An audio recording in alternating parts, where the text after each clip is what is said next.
मग तुझं ते LIC चालू करणार आहे ना? ते शनिवारी एक्झाम आहे त्याची माझी आता शनिवारी. हा, आणि मग नंतर मग ते आपल्याला ID देऊन टाकतात आपल्याला, मग आपण आपलं काम सुरू करायचं. एजंट LIC एजंट इन्शुरन्स काम सुरू होणार आहे माझं. त्याच्यामुळे आता तू पण एजंट हो, तुझ्या सुनेला बी कर आणि साथ मला दे तू, आणि तुझ्या युट्यूबवरांना बी सांगते ना. मग आता LIC चालू करणार आहे म्हणलं तेच म्हणलं, आणि क्लायंट दे मला तू पण देते ना.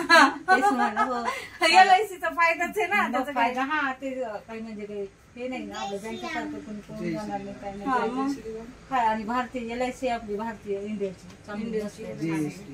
आता सध्या पैसे गुंतवायचं टेन्शन वाटतं बाई लोकांना. किती प्रकरण झाले. इन्शुरन्सची खात्रीच आहे ना आजकाल. इन्शुरन्स रेकॉर्डच बघायचं ना आपण, इथं कोणीच बोलवलं नाही कधीच आपल्याला. आणि आज काही वाटत नाही आपल्याला, पण पुढे चालून त्याचा फायदाच होणार आहे. ज्यावेळेस आपण थकतो मग त्यावेळेस त्या पैशाची किंमत कळते. आज आपल्याला 2-3 हजार रुपये गुंतवायचं म्हणजे त्याचं इंटरेस्ट म्हणजे त्याची किंमतच वाटत नाही ना 2-3 हजार रुपये. पण ज्यावेळेस आपण रिटायर होतो मग त्यावेळेस आपल्याला पैशाची आवश्यकता बसते. त्यावेळेस आपल्याला त्या इन्शुरन्सचं महत्व कळतं. अच्छा, काढलं मग मी पण झाले नारळ पुष्कळ दिसायले ना. नारळ काढलेत अगं. नात झाडच आहे ना त्याच्यामुळे तुझ्याकडे झाड आहे भरपूर असतात नारळ. जरा नारळ मी चहा तरी तुला बिस्किट तरी खा. चहा काय तू नाही म्हणजे बिस्किट तर खा. चॉकलेट आणली होती मी तुला. दूध चॉकलेट नारळ माझं दिसत. हो आहेत अगं, लागतात ना बाई आम्हाला. काढल्यावर लागतातच सगळे घरातच लागतात अगं. काय सांगू सगळे घरात नारळ लागतात.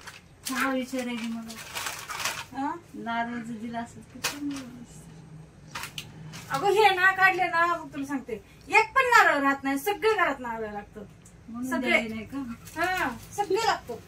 मी थांब आले का चहा बघते मी ठेवता येते का? अगं चहा का नेहमीच पिते ना मी चहा. हिचं तर नुसतं नारळावरच लक्ष आहे. चहा घे म्हणलं तर घेत नाही. LIC काढायची तर कशी आली माझ्याकडे. एवढं ते नारळाच्या झाडावर चढा काढा ते काय सोपं नारळ का वाटतं सगळ्याला नारळ काढायचं. चहा आणते का तुला? हा गिरी.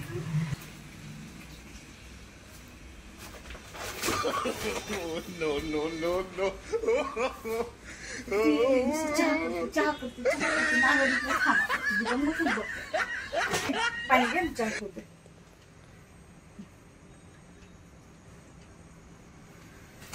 साधं पाणी.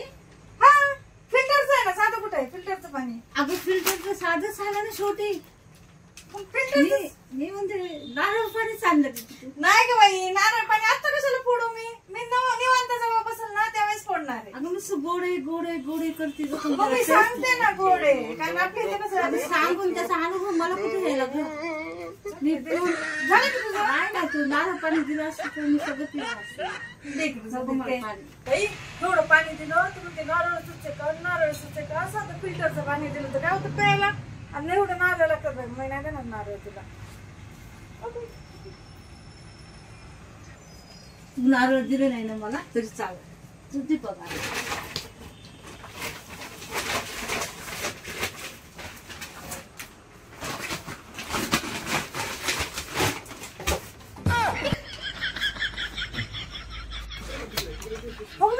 कुठे गेली कांचन? कांचन मी तर नारळ ठेवले होते. नारळ घेऊन पळाले काही. खरंच खरं नाही बाई याचं. त्याच्यामुळे मी नारळाचं नाव सुद्धा काढलं नव्हतं तिला माहितीये का. बाई आता ही गेली बाई. आता ही काय करावं बाई. त्याच्यामुळे मी नारळ ना समोर पण नाही ठेवत बर का. नारळ पाणी हाय का फिल्टरचं पाणीच नाही. मला माहितीच होतं तिला नारळ पाणी प्यायचं होतं. दिलं असतं 1 ग्लास तर परवडलं असतं. मला एवढं नारळ फोनच बघते. फोन करून बघावं लागेल. हॅलो. हा हॅलो. अगं कांचन कुठे गेलीस ग? हे काय घरीच निघाली? घरी निघाली? हो बाई तू नारळ पाणी दिलं नाही काय नाही. किती चोरून घ्या पण नारळ. तू नेलं ना नारळ शेवटी. मग तू देतच नव्हती मला. अगं पण मी तुला दिलं असतं नंतर. मग कधी देणार होतीस तू मला? मला काय माहिती तू अशी घेऊन जाशील म्हणून. असंच करत असते. जे मला देत नाही ना मी चोरून घेऊन जात असते. बाई स्वभाव माहितीच नाही अजून. हा ना, मी म्हणलं तुला नारळ पाणी म्हणलं तर काय करू बाई आता. अशा माहिती आपण असंच आदल घडत असतो. मग देणार न देणार घेत असतो. आता अशी मैत्रीण ना काय कामाची गो बाया. आता येतो मी परत, मग मी तुला सांगते. ठेवू का? ठेव.